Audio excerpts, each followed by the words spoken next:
Hello dear viewers. You see two spectra received from the sensor on the splash screen. This is a bottle of colloidal iron oxides in water, surrounded by two symmetrical coils of 100 mH and 300 ohms each.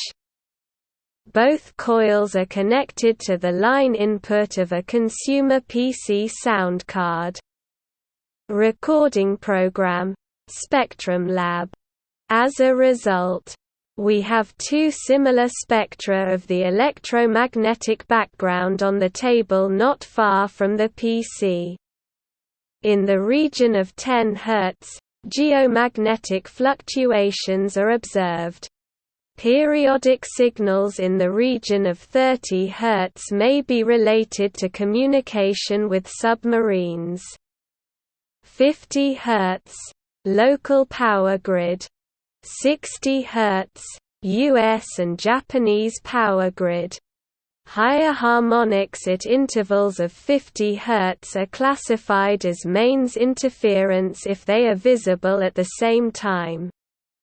Many higher harmonics are related to interference from household appliances. But rare signals or signals with periodicity most likely belong to very low-frequency communications, including with submarines, and other sources are also possible. Recording was carried out in Krasnodar.